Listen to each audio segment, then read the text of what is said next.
Alhamdulillah, Assalamu alaikum, good afternoon, ladies and gentlemen. It's a very interesting conference, and we're delighted to see so many people from so many different walks of life present here. Being a large institution, a well-known institution, has its advantages and disadvantages. The advantages have been mentioned a great deal because of the work that we do with the rest of the community and the society. But one of the disadvantages that we face is being an obvious target of explicit and implicit Islamophobic attack. Implicit because it's very easy to stick a photo of the Ismail Mosque with any article which is remotely related to a supposed public mosque. And explicit because of the barrage of nasty emails and phone calls that we received and the EDL that has been mentioned threatening to march to the Islamic Mosque and to attack the London Muslim Centre. As Alex mentioned, that this occurred last summer, but it was the residents of their hamlets who unequivocally rejected and stood firm and said that this was not going to take place on our turf. And it was the East London Mosque and the London Muslim Centre which played a central part in the Sit IBY and came together in a coalition, the Islamabad United, and organised a counter-demonstration against Islamophobia, against hatred, against bigotry. So our collective efforts paid off, and we managed to prevent the EDL. It taught us that we can indeed tackle Islamophobia, but we need to be strong in our resolve and united in our message. We will not accept Islamophobia nor anti-Muslim hatred anymore. The Islamic Mosque and the London Muslim Centre has been at the forefront of fighting extremism. And long before 9/11 and 7/7, we have opposed and countered extremist views within the Muslim community and outside of the Muslim community. Rhetorics that were coming out from the organizations like Al-Tahrir or Al-Mujahid Muhajirun and individuals like Abu Hamza were countered by this mosque. We have a track record of working with faith and other communities for better understanding and community cohesion, which resulted on a spontaneous coming together of faith and other leaders in solidarity on the day of the 7/7 bombing, condemning the attacks in the mainstream media and walking together to the Aldgate station. We opened our doors to the walking wounded and the countless who were stranded without a transport network, at the same time made a call for blood donation from our congregation. I remember the day very well. We had Michael Henny here, and I had the pleasure of offering him a cup of tea, and he was surrounded by many Muslim children trying to understand what had happened on that day, asking him lots of questions. Yet we are accused of being extremists. The sad irony is that we had the foresight to counter extremism long before it became a common issue. And now those who were extreme and somehow now suddenly no longer extreme have the pleasure of labeling us and others extreme. I'm talking about the likes of Ed Hussein. The responsibility for this has to be borne by our politicians and the media for propping up and wasting public funds on worthless rhetoric which has done nothing but added to Islamophobia.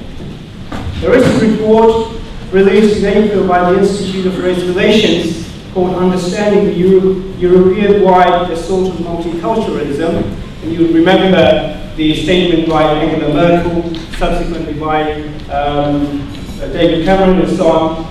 It identifies how the centre-right is establishing a narrative to justify the biggest round of spending cuts since the 1920s and blaming the current economic crisis not on the bankers and the global financial crisis, but on immigration and Muslims. And if you read the whole report, you begin to comprehend how some of the complex issues that are being avoided and anti-Muslim discourse is being used as a scapegoat for the real and underlying issues, and hence Islamophobia. How do we tackle this plague of Islamophobia? Well, you remember in the 70s and the 80s, racism was rife in this locality. The National Front has been mentioned. And Al-Tabali was murdered in a racist attack just down the road from here. It stopped when people stood up to the thugs and challenged the bigotry. Fair-minded people came together and they challenged and they aired their voice in unison against. We have to voice our voice in unison against Islamophobia and fight to remove its presence from politicians, from the media, from law enforcement authorities, extreme organizations, society at large. It does not help that terror-related arrests are high-profile in execution, blown out of proportion by the media, but later when these suspects are released without charge, there is no mention of it in the media.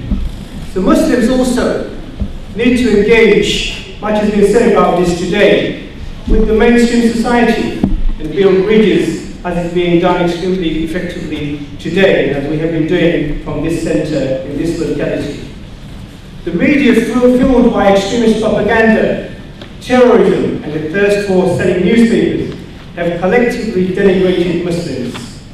It is not very often that we complain, and whenever we see something in the tabloids or in the broadsheet, we see a piece that is written that is derogatory about Muslims, we do not say very much, we do not complain. It is very important that we do complain and that we do write in until the media realizes that it is no longer acceptable to be Islamophobic or to be scaremongers.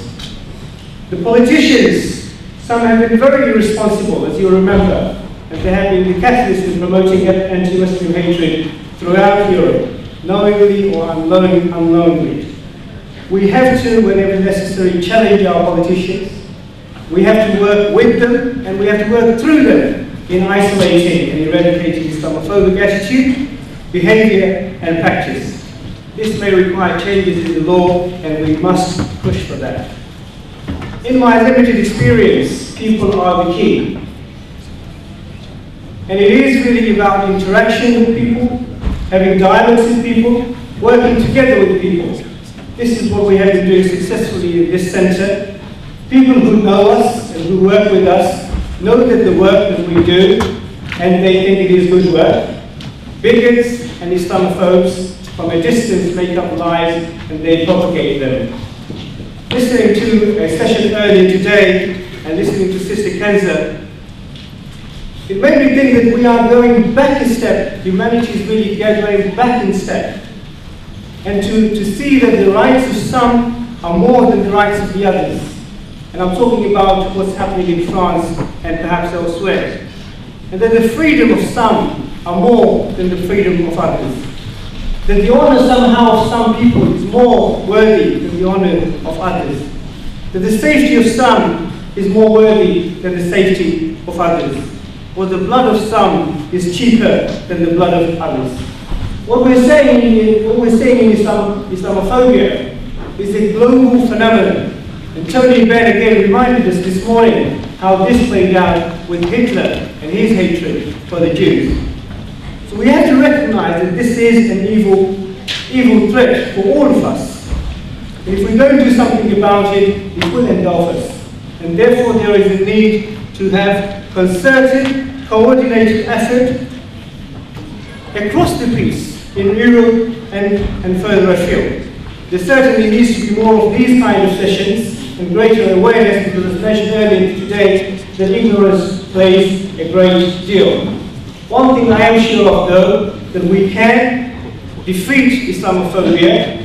Islamophobia does need to be defeated, and if we work together, and if we stand up against bigotry, and if we stand up to defeat Islamophobia. So let us stand up and let us defeat Islamophobia together.